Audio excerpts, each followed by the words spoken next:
Bismillahirrahmanirrahim. Assalamualaikum warahmatullahi wabarakatuh.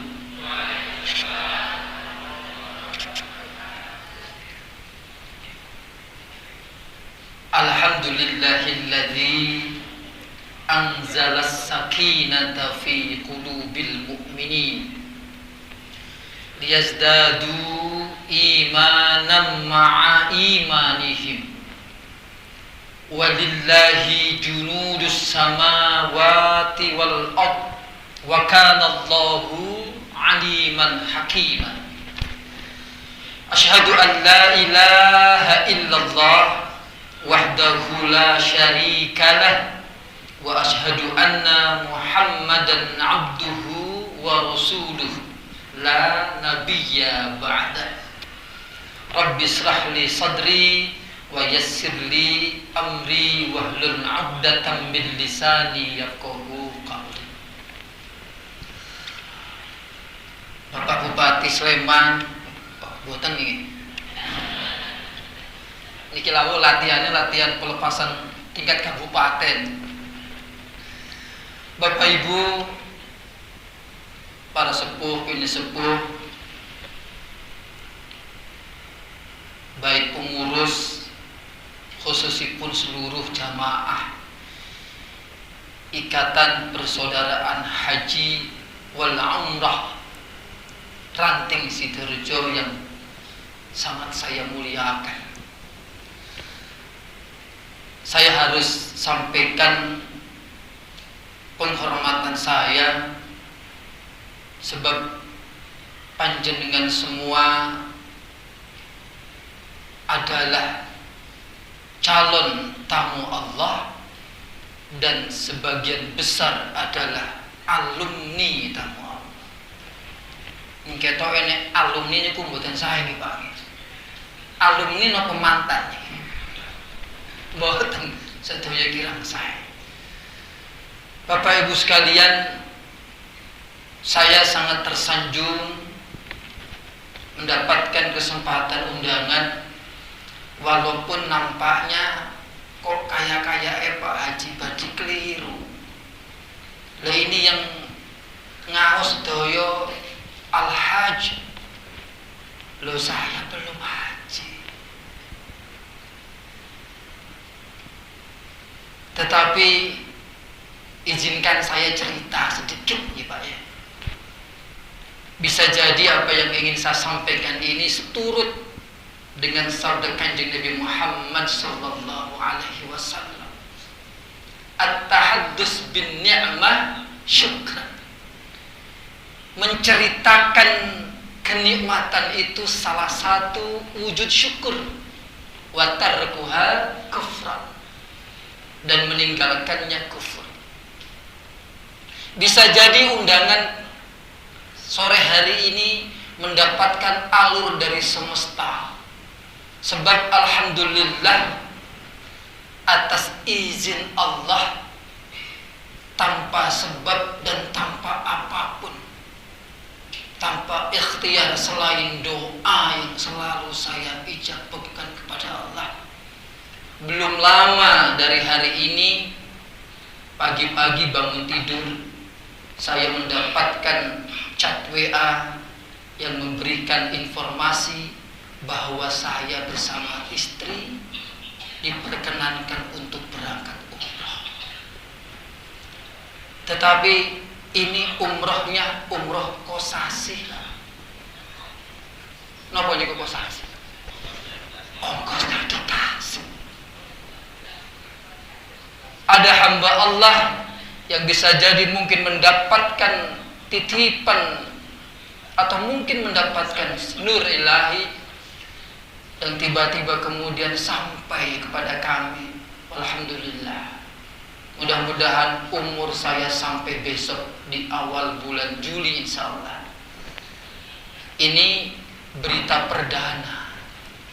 Saya belum cerita kemanapun, bahkan saudara terdekat saya sekarang Pak Fatan aja nggak tahu. Padahal saya setiap hari bareng beliau. Mudah-mudahan Sekali lagi ini adalah at-tahaddus bin ni'mah. Menceritakan kenikmatan itu syukran, bagian dari syukur. Maka kalau panjenengan yang akan berangkat haji mengadakan walimatus syafar, acara pelepasan haji, mengundang tetangga, mengundang kerabat, ini niatkan at-tahaddus bin ni'mah, mengungkapkan rasa nikmat. Bapak Ibu sekalian rahimakumullah, untuk suasana yang begitu membahagiakan pada sore hari ini, mari bersama-sama kita bersyukur kepada Allah. Bersyukur dengan rasa syukur yang setinggi-tingginya. Bersyukur berangkat dari hati yang sebersih-bersihnya, didasarkan pada keyakinan bahwa kita ini lemah betul. Nyuwun sewu Bapak Ibu sekalian, siapa yang menjaga umur kita sekarang? Siapa yang mengantarkan langkah panjenengan? Ada yang sudah buat menawi ingkang sampun 70 ada. Masya Allah. Yang 80 ada. Pak, Bu, belum lama kemarin saya ada taklim kecil. Saya sampaikan, idza jaa ajaluhum la yastakhiruna sa'atan wa la yastaqdimun.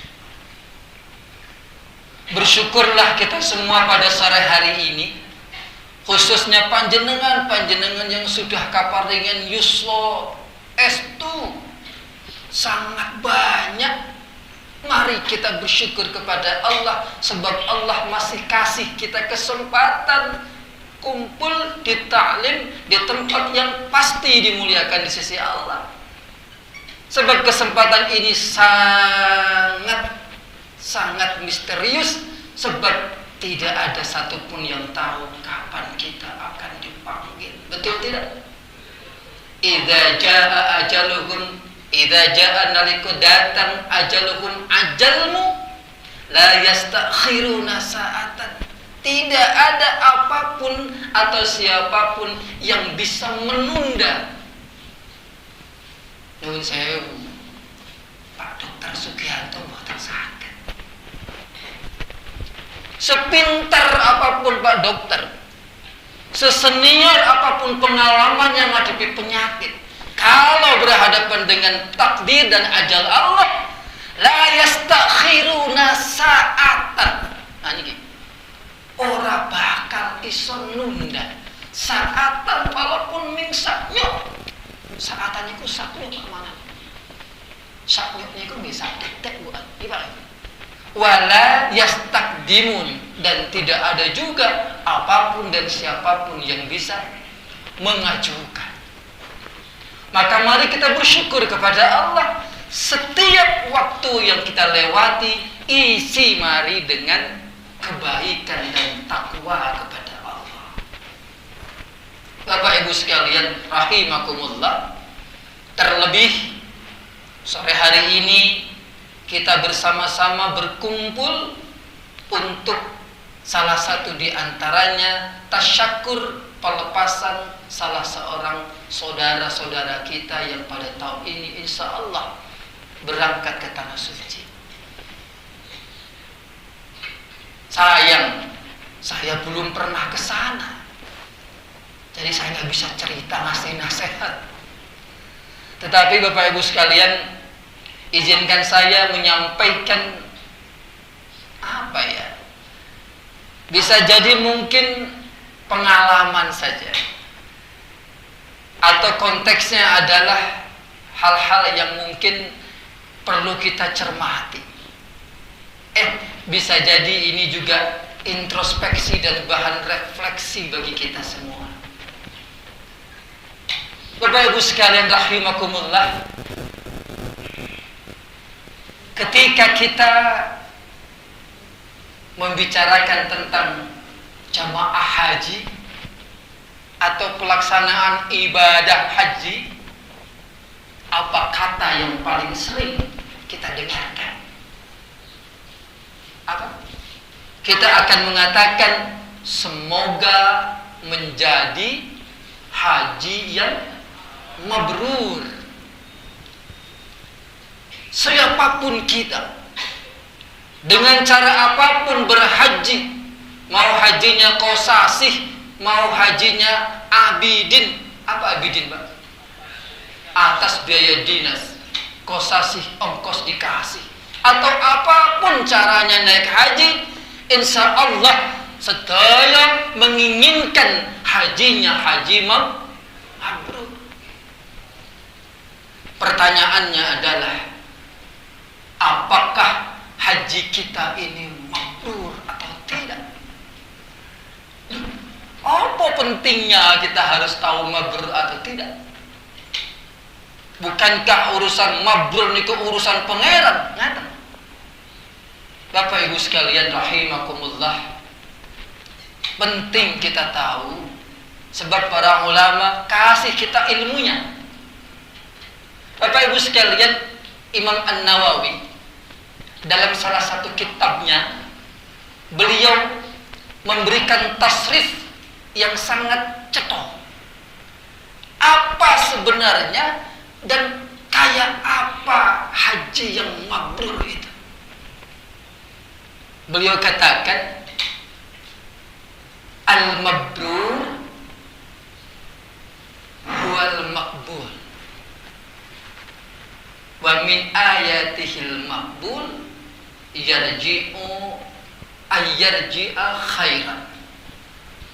Dikatakan demikian, kurang lebih demikian. Matanya saya lupa persisnya. Kitabnya Al-Aidah. Kata Imam An-Nawawi, mabrur itu adalah makbul.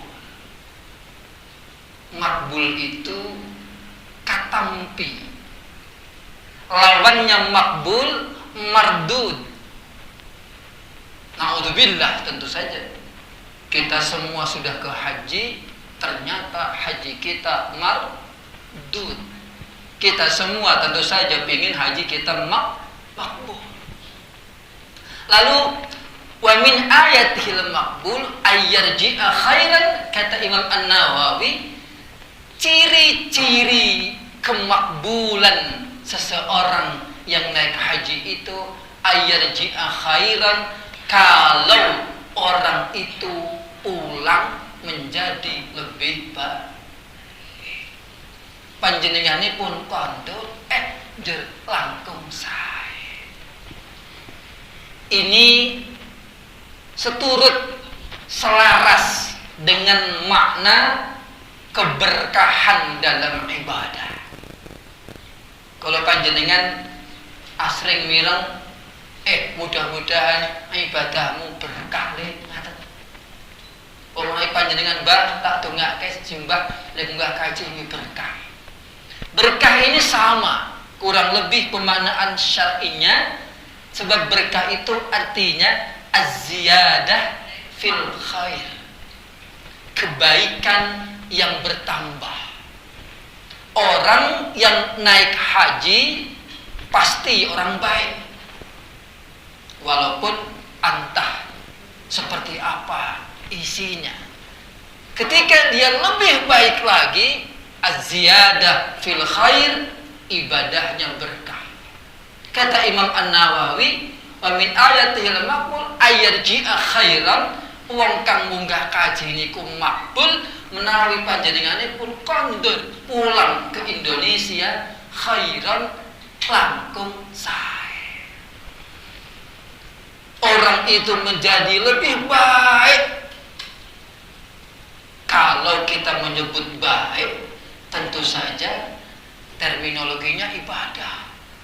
Tentu saja konteksnya adalah Allah. Orang yang lebih baik itu bukan orang yang langkung sehat. Bukan. Aku tuh baru nggak kaji njur lawi sehat. Alhamdulillah. Sehat Mbak? Oh, luwih sehat. Nek jamaah piye Mbak? Saya ki sibuk senam. Loh, iki piye to iki? Lah wong bar munggah kaji, kraosipun langkung sehat, kok langkung sibuk senam.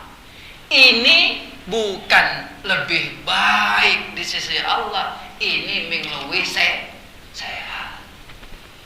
Yang dimaksudkan makbul itu tentu saja adalah lebih baik dalam hal ketakwaannya kepada Allah. Lalu seperti apa ketakwaannya? Gampang ibu-ibu sekalian. Ngukur orang lebih baik ketaatannya itu ya tentu saja orang itu luwih sregep napa mboten. Sebab takwa itu imtitsalu awamirillah wajtinabu nawahi, ngelakoni sedaya perintahipun Gusti lan ninggalke opo kemawon kang dilarang, maka orang semakin rajin ibadah, gampang sebut saja dia lebih baik, lebih soleh. Insya Allah kesolehan ibadah ini nantinya akan membawa dia pada kesalehan akhlaknya. Pasti. Bukankah kata Allah, innas salata tanha 'anil fahsya'i wal munkar. Lah ngaten. Orang sebelum naik haji biasa aja. Berjamaahnya ya kadang-kadang. Di pekerjaan tidak otomatis dia langsung berangkat sholat ketika mendengar azan. Habis haji kebiasaannya menunda salat, kebiasaannya wegah-wegah jamaah langsung berubah. Ditanya, kok bisa panjenengan itu begitu rupa berubah? Ternyata dia adalah alumni haji tamattu. Ini besok haji, panjenengan hajinya tamattu. Sibuk tamattu itu umrah dulu baru haji nih Pak. Karena umrah dulu baru haji, dia beberapa hari di Masjid Nabawi. Betul kan? 40 hari, 40 kali tak pernah putus jamaah. Semangat berjamaah tidak pernah putus. Ditanya, semangat di sana berjamaah kenapa? Sebab azannya bagus, imamnya bagus. Boh, nyenengan niku nek ngirangaten niku langsung makan napa mboten? Ngira. Rasane langsung merinding gitu. Napa nek pas misalnya berjamaah imamnya Bismillahirrahmanirrahim. Ar-Rahmanir-Rahim Maliki yaumiddin Iyyaka na'budu wa iyyaka nasta'in. Insya Allah panjenengan yang sampun nate ke tanah suci, klik langsung. Masya Allah, iki kowe kebiyen muka kaji. Nah, apa mboten? Nyun sewu ngate pun mboten tak kula dereng nate. Pertanyaannya sekarang, kenapa adzan dan imam di Masjid Nabawi bagus-bagus? Ada yang bisa jawab? Pak Badi nggak tahu kayaknya. Jawabannya adalah karena jamaahnya bayarnya mahal. Lagi napa mboten? Munggah kaji ini kok lebih dari 30 juta, betul? Bisa jadi mungkin lebih dari itu. Pak dokter malah mungkin haji plus ratusan juta. Karena jamaah dan makmumnya itu mahal, maka imamnya nggak kayak kita. Kalau di kita itu alhamdulillah Bapak Ibu sekalian, maka ada satu semangat yang mari senantiasa kita jaga. Kerinduan panjenengan melaksanakan jamaah di Masjid Nabawi di tanah suci, mari kita tularkan di sini. Mari kita isi masjid-masjid kita dengan suasana yang baik sepersis mungkin. Napa misalnya? Sudahkah masjid di lingkungan panjenengan sound sistemnya bagus? Sebab jangan-jangan di masjidnya masing-masing sound sistemnya masih nyun sewu. Kalau kita ngimami di daerah tertentu lah di Sidoarjo. Sound sistemnya ini zaman tahun 2024, sound sistemnya masih astagfirullahaladzim. Saya tanya, apa di sini nggak ada yang sudah pernah ke haji? Ada banyak katanya. Apa yo sinau nggak ngaji ki oka yo gak kangen. Bapak Ibu sekalian, nyuwun sewu saya titip, monggo dicek sound system di masjidnya masing-masing. Kalau masih belum enak kayak di Masjidil Haram, mari dibantu. Nih Pak nggih. Mari dikondisikan. Kalau belum ada imam yang imamnya itu hampir mirip Masjidil Haram, golekno. Dicarikan. Kalau adzannya masih adzan yang jauh dari standarnya sana, carikan. Ini pun caranya, panggilkan ustadz, ajari anak-anak agar banyak pilihan yang adzannya bagus-bagus, yang adzannya bisa.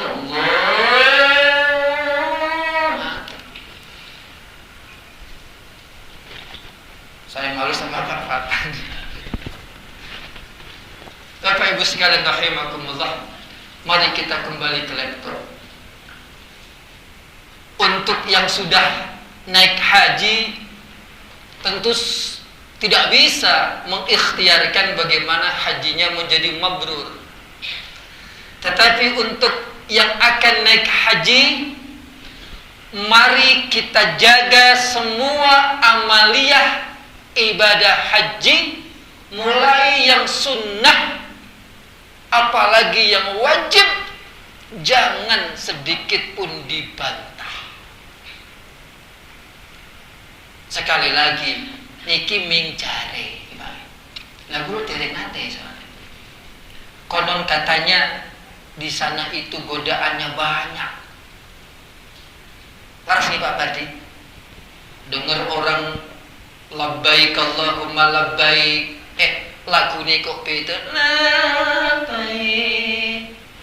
batin, iki mau kaji kok labbaik ke beda. Niku mboten Pak. Mboten Pak. Ini sebentar yang mau berangkat haji ada tahu? Jangan-jangan saya cuma bicara sama yang sudah berangkat semua. Konon katanya di sana melihat orang lain banyak sekali godaannya.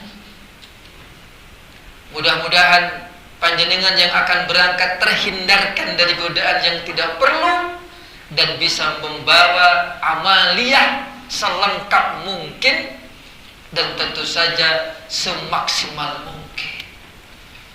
Tetapi untuk kita semua, wabil khusus panjenengan semua yang sudah pernah berangkat, sudah pernah ke sana, Bapak Ibu sekalian, mari bersama-sama, mari kita warnai anugerah ini dengan betul-betul kesyukuran kita kepada Allah.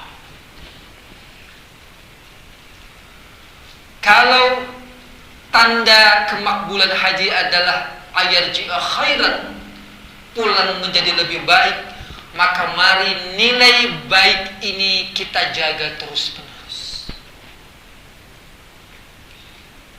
Yang terpenting, ukuran kebaikan kita adalah limardatillah, menggapai keridhaan Allah. Punten, tidak ada apapun takaran, ukuran dan indikator apapun yang bisa mengalahkan tujuan yang paling hakiki, yaitu menggapai keridhaan Allah. Boten sah dipedulikan urusan-urusan manusia.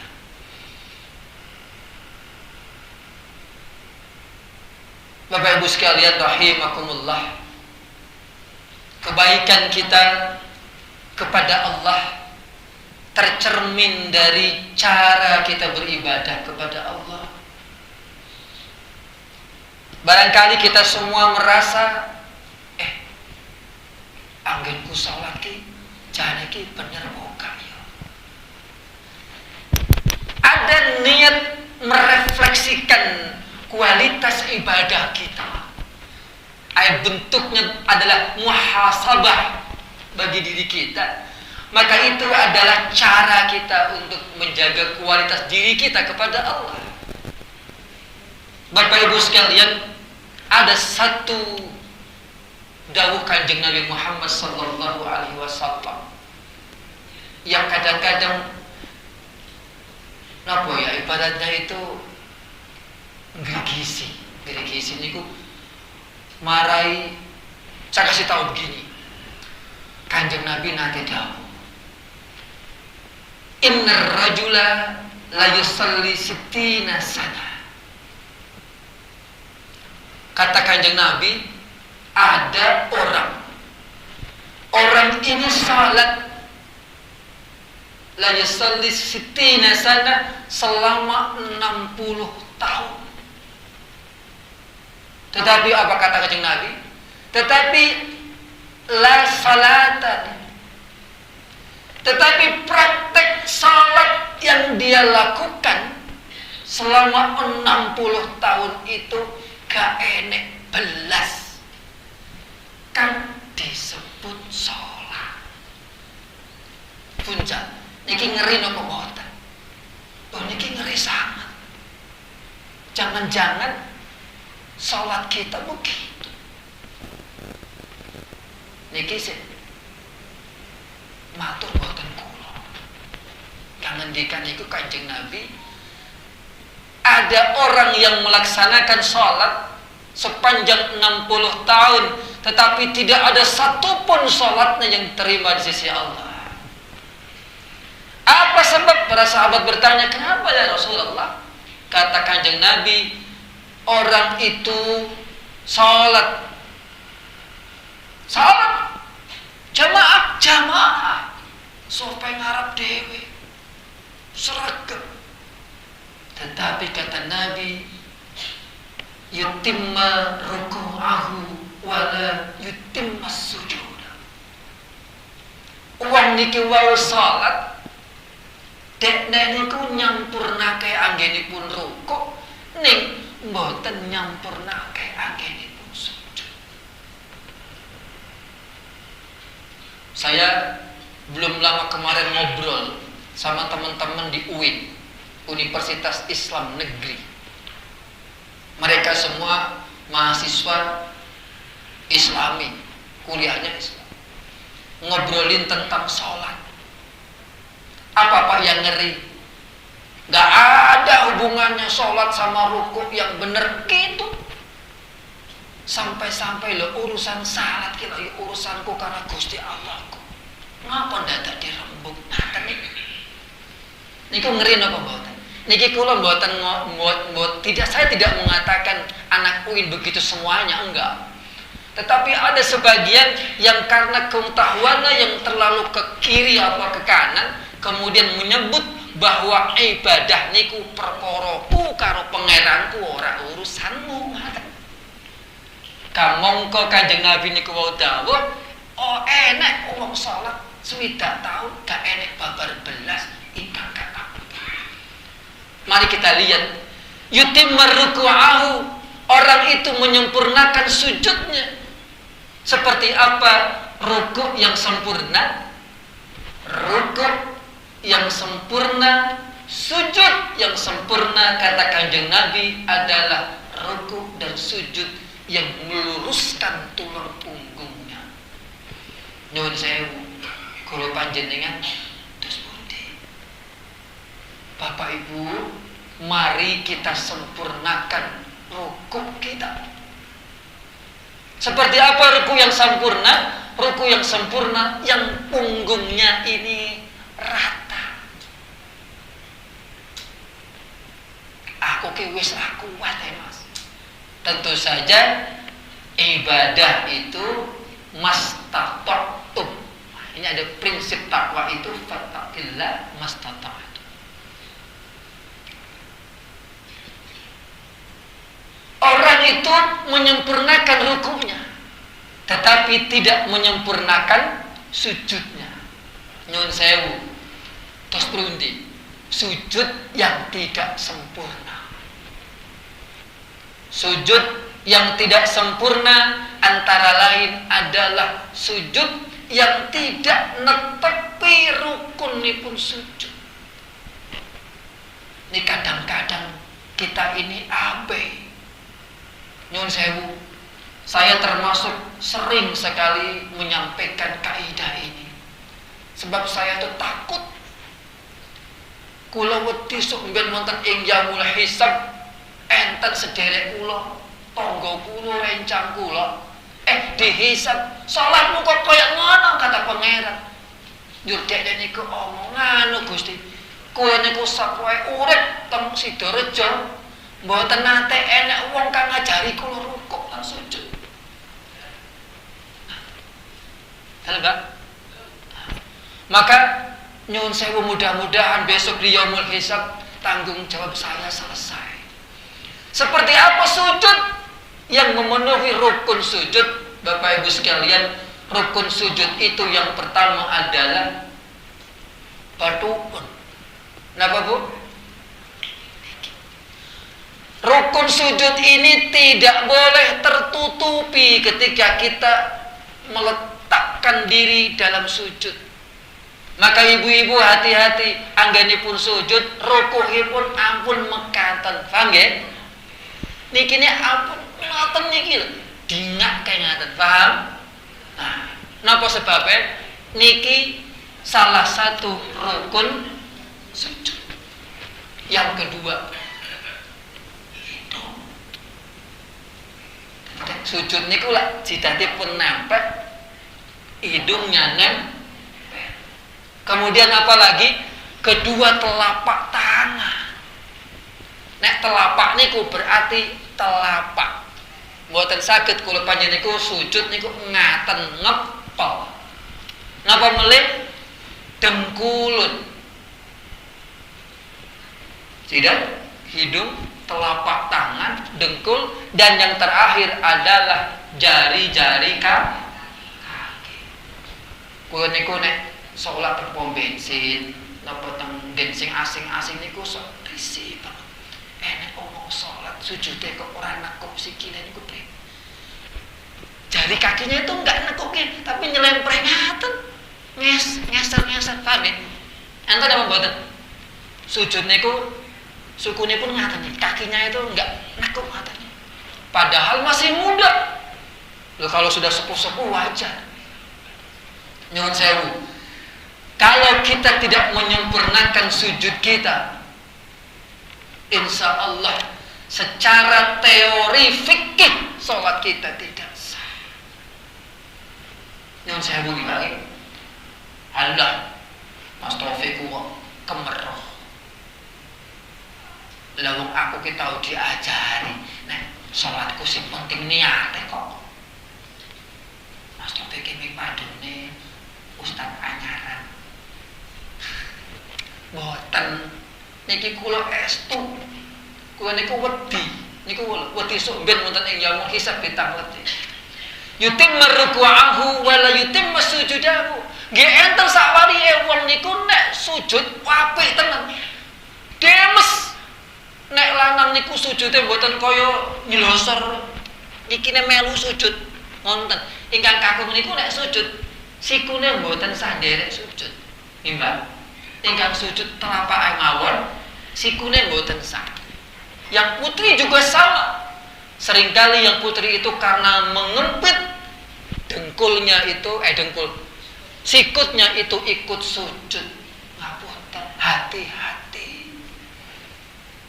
Bapak Ibu sekalian, apa toh kita mesti harus repot-repot ngerekso sholat kita? Sebab kita semua pingin amaliyah ibadah kita sampai Allah menjemput kita semuanya seturut dengan apa yang disyariatkan oleh baginda Rasulullah sallallahu alaihi wasallam. Napa sebab Kanjeng Nabi nate dawuh, "Shallu kama ra'aitumuni usalli." Salat niku mboten saged panjenengan niku gawe-gawe acara dhewe niku mboten. Salat itu harus sesuai dengan apa yang dicontohkan oleh baginda Rasulullah sallallahu alaihi wasallam. Walaupun dalam ibadah la yukallifullahu nafsan illa wus'aha. Betul-betul kita ini harus bersyukur kepada Allah sebab kita mendapatkan takdir menjadi hamba Allah, menjadi seorang muslim yang ritual peribadatannya itu banyak rukhsahnya. Rukhsah niku napa, Bu? Keringanan. Tetapi nyuwun sewu melih. Saya itu suka prihatin kalau melihat orang yang melaksanakan sholat dengan duduk. Saya nggak tahu belajarnya di mana, yang ngajarin siapa. Ada orang datang ke masjid jalan kaki, kuat berdiri sampai masjid nyangking kursi, genah kayak kursi bar niku lingguh Allahu Akbar. Pak Bardi, kalau saya nggak begitu ya. Kalau sepengetahuan saya, orang yang dibolehkan untuk tidak berdiri dalam sholat, kalau orang itu punya keterbatasan, misalnya kesehatan atau ketidakmampuan fisik, tetapi orang itu wong nyotone melampah niku saged, maka apa yang seharusnya secara kaidah fikih, orang itu sholat pada awalnya dengan cara berdiri. Maka bagaimana? Datang ke masjid, berdirilah. Yang lain berdiri. Tetapi ketika akan ruku, karena dia punya keterbatasan kemampuan ruku dan sujud, siapkan kursi, ruku dan sujudnya sambil duduk. Menawi sepemahaman kula ngaten niku. Mudah-mudahan barangkali mungkin ada sumber lain, tetapi kok logika saya nggak nyampe. Bapak Ibu sekalian rahimakumullah, Pak Bardi ngapunten. Saya sampai jam berapa Pak Bardi? Jam 5 nggih. Sebentar lagi Pak nggih. Sebentar lagi. Kita seringkali berlebihan memaknai kemudahan Allah. Ada praktik kita ini mengamalkan rukhsah Allah dalam hal jamak takdim atau jamak takhir. Diajak menantu mau ke Semarang. Bang, ayo melu aku nang Semarang. Dilalah waktunya pun mepet. Duhur sudah mau masuk, tetapi belum. Sip nih, tunggone duhur sip. Itu masih di tempat sendiri, masih di rumah kita. Yo, saiki le salat di jamak wae. Jamak apa, Mbak? Jamak takdim qosor. Wis. Pokoknya full diskon. Tidak apa-apa. Ini tidak menyalahi. Tetapi kok kayak kok kebangetan gini mboten. Wong masih di rumah, mboten susu-susu banget. Salatnya wis langsung ngelakoni rukhsah bonus le salat asar ditarik ana ing salat zuhur jamak takdim qosor 2 rakaat. Nyuwun sewu, sik ngaten niku mboten klentu, ning kok ketok enek ngarani kula kebangetan. Bu, ya sudah sholat lengkap saja, dijamak takdim 4 rakaat, diisi setiap sujudnya. Ya Allah, alhamdulillah aku meh dijak dolan karo mantuku menyang Semarang. Ngaten. Kok kayaknya kita ini kadang-kadang begitu. Masih bisa kita ini sholat dulu, apa misalnya jalan bawa kendaraan sendiri atau jalan naik angkutan umum, kita masih bisa sholat gampang. Engkau baik jamak takhir. Padahal kita diizinkan untuk mendirikan sholat di perjalanan tanpa harus menghadap kiblat. Lagi mboten sah to panjenengan iku misalnya tindakan naik kereta Jogja Jakarta. Dilalah sepurnya itu dari arah Kroya ke utara ke Cirebon. Lah arahnya nggak ke barat itu, agak ngalor. Pengen sholat, aku tak sholat nang sepur wae. Mau foto gede kok gak sholat nang sepur. Lah makan mawon jamak takhir ora. Aku pengen sholat nang sepur. Panjenengan pun boten sah bengok-bengok. Bapak Ibu sekalian, apakah kita ini sedang menghadap ke barat? Boten sah. Jenengan boten ngasto HP kagem golek kiblat, boten sah. Pun diniatkan menghadap kiblat, dirikan sholat. Aduh, kayaknya baju saged tayamum. Loh, astagfir tayamum niku lak lemah to, lemah gak enek nang sepur, boten. Teng sepur niku mboten sah dadak sangu lemah. Ngene mboten? Sandinge panjenengan niku lak enten kocor gitu. Ada kaca, tempelkan telapak tangan panjenengan ke kaca untuk mendapatkan syarat debu. Bukankah tidak berarti kalau kita panjenengan itu tayamum nemplek ke kaca sing sisi pertama mau basuh tayamum pelek sisi kanan. Oke, ngaten kan gitu? Ngaten sih nggih? Meh tangan kilingan. Loh, iki mau wis aku kudu sisih kene. Mau di tempat yang sama sekali pun plek-plek mboten napa-napa. Wong iku ming simbol tak. Tidak berarti kita harus mencari tanah di bir-bir keneng kaca ben ketok lemah, jur ditemplek tangan, jur tayang niku mboten. Coba rasakan indahnya kita menghadap Allah dalam sholat di dalam keterbatasan. Insya Allah enak banget. Begitupun sholat dalam keadaan yang lain.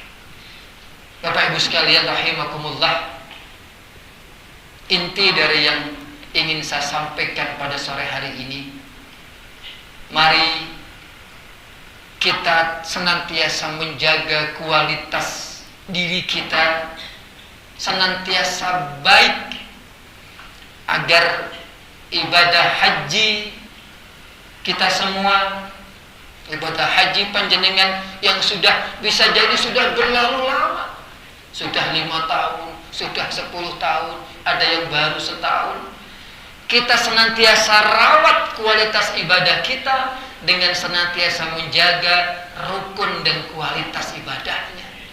Insya Allah itulah cara kita mengantarkan ibadah kita makbul di sisi Allah. Mudah-mudahan yang singkat ini ada manfaatnya.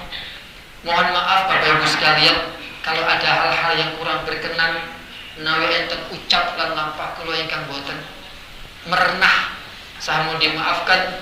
Wallahul muwaffiq ila aqwamit thariq. Wassalamualaikum warahmatullahi wabarakatuh.